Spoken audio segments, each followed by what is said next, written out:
और अब बात महाराष्ट्र विधानसभा चुनाव की करेंगे, क्योंकि कांग्रेस और एनसीपी शरद पवार गुट ने कल ही अपनी पहली सूची जारी की। महाराष्ट्र विकास अघाड़ी में कांग्रेस, एनसीपी, शरद पवार और शिवसेना यूबीटी के बीच 85 सीटों का समझौता हुआ है। और ये पहली सूची के मुताबिक नाना पटोले साकोली से चुनाव लड़ेंगे, पृथ्वीराज चव्हाण कराड दक्षिण से, वहीं विजय वडेट्टीवार नागपुर पश्चिम से लड़ेंगे, नितिन राउत नागपुर उत्तर से लड़ेंगे। प्रमुख चेहरे हम आपको दिखा रहे हैं। विजय बालासाहब थोराट संगामनेर से चुनाव लड़ेंगे, वहीं असलम शेख मलाड पश्चिम से, अमित देशमुख लातूर शहर से और धीरज लातूर ग्रामीण से चुनाव लड़ेंगे।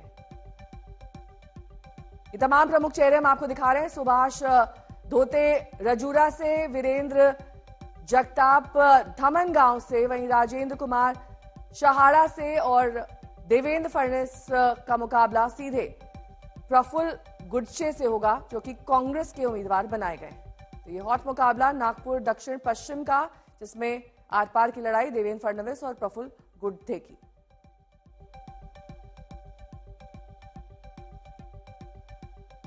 और एनसीपी शरद पवार की पहली सूची भी जारी हो गई है। जयंत पाटिल, इसके अलावा अनिल देशमुख, राजेश टोपे और योगेंद्र पवार, ये सभी एनसीपी शरद पवार की पहली सूची में शामिल हैं।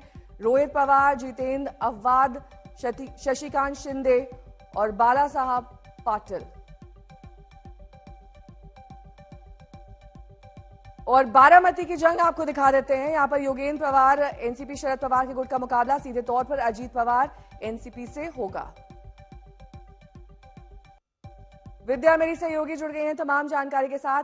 विद्या, धीरे धीरे करके तस्वीर तो साफ हो रही है कौन कहां से लड़ेगा, लेकिन सबसे दिलचस्प लड़ाई यहां पर अजीत पवार और योगेंद्र पवार की दिखाई दे रही है। जी बिल्कुल, जो बारामती है वो एक गढ़ बनता जा रहा है पवार परिवार की लड़ाई का। हमने पार्लियामेंट्री इलेक्शन में भी यही देखा था। अजीत पवार की पत्नी एक तरफ थी, वहीं सुप्रिया सुले एक तरफ थी। तो जीत सुप्रिया सुले की हुई थी और उसके बाद अजीत पवार को ये तक कहना पड़ गया था कि रक्षाबंधन के अराउंड उन्होंने कहा था कि मुझे अपनी पत्नी को अपनी बहन के सामने नहीं रखना चाहिए था। लेकिन उसके बावजूद अब देखिए फिर से यही देखने को मिल रहा है कि अब अजीत पवार के ठीक सामने जो उनके भाई हैं, जो काफी वोकल रहे हैं, जब से अजीत पवार हटे हैं तब से श्रीनिवास जो उनके भाई हैं वो काफी वोकल रहे हैं और अजीत पवार को क्रिटिसाइज किया है। अब उन्हीं के बेटे को अब टिकट दिया गया है शरद पवार फैक्शन से। तो ये काफी परिवार का जो एक लड़ाई दिख रहा है सामने बारामती में, वो सबसे ज्यादा इंटरेस्टिंग शायद इस चुनाव में वही बारामती फिर से रहेगा जैसा हमने पार्लियामेंट्री इलेक्शन के दौरान देखा था। ठीक है, और बारामती के लड़ाई पर दोनों गठबंधन क्या कुछ कह रहे हैं, सुनिए। लोकसभा के चुनाव के बाद में लगातार वहाँ वो काम कर रहे हैं। उनकी फैमिली नॉन फैमिली है और लोगों को नए चेहरे की आवश्यकता थी। एजुकेटेड है, अच्छा उनका नाम है, उनका नेचर भी बहुत सॉफ्ट है और लोगों को साथ में लेके काम करने की उनकी आदत है।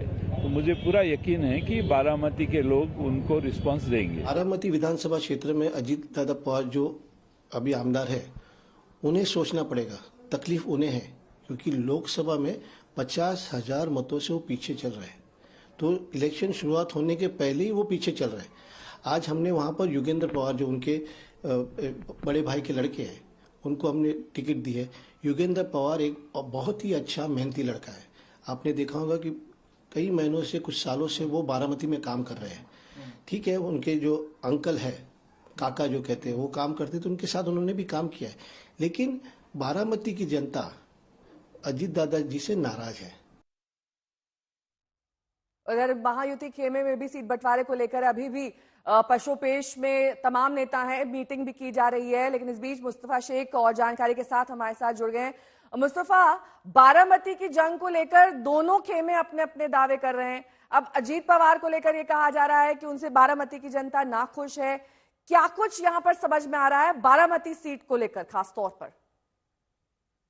देखिए, साफ तौर पर आप कह सकते हैं कि जब से अजित पवार ने अपना जो रास्ता है पॉलिटिकली शरद पवार के साथ अलग किया है, तब से पॉलिटिकली आप कह सकते हैं उनके लिए बहुत बड़े चैलेंज जो है स्टेट में देखने के लिए मिल रहे हैं। पहले तो उनको अपनी पत्नी को लोकसभा में बारामती में उतारना पड़ा सुप्रिया सुले के सामने। वहां पर सुनेत्रा पवार की हार हुई। अब दूसरी तरफ आप देख सकते हैं अजित पवार वो शख्स है जिन्होंने 2019 की विधानसभा चुनाव में सबसे हाईएस्ट मार्जिन से महाराष्ट्र में चुनाव जीता था, यानी कि 1,60,000 जो वोट्स है उसके मार्जिन से अजित पवार ने चुनाव जीता था। आज जो स्थिति हमारे सामने है, जिस तरह की अटकलें लगाई जा रही है, ये स्थिति पूरी बदल चुकी है। लोकसभा चुनाव में लीड तो बारामती से शरद पवार को मिली थी, लेकिन उसके बाद अब शरद पवार ने अजित पवार के भतीजे योगेंद्र पवार को ही अखाड़े में उतार दिया है। आप कह सकते हैं कि योगेंद्र पवार ने लोकसभा चुनाव में सुप्रिया सुले की मदद की थी, उसके बाद अब योगेंद्र पवार खुद पहली बार चुनाव लड़ रहे हैं। और ये अटकलें महाराष्ट्र में लगाई जा रही है कि पहली बार चुनाव लड़ने वाला एक युवक और सबसे ज्यादा फॉर्मिडेबल और रेपुटेशन रखने वाला एक पॉलिटिशियन, इनके बीच की जो लड़त है वो देखने के लिए मिल रही है। कहीं ना कहीं ये लड़त अजित पवार के लिए आसान होगी ऐसा कहना बिल्कुल भी सही नहीं होगा, क्योंकि बारामती में शरद पवार ने काफी चाचा सालों से भतीजे काम की जंग है, एक्सपीरियंस का फर्क है और योगेंद्र पवार पहली बार चुनाव लड़ने जा रहे हैं।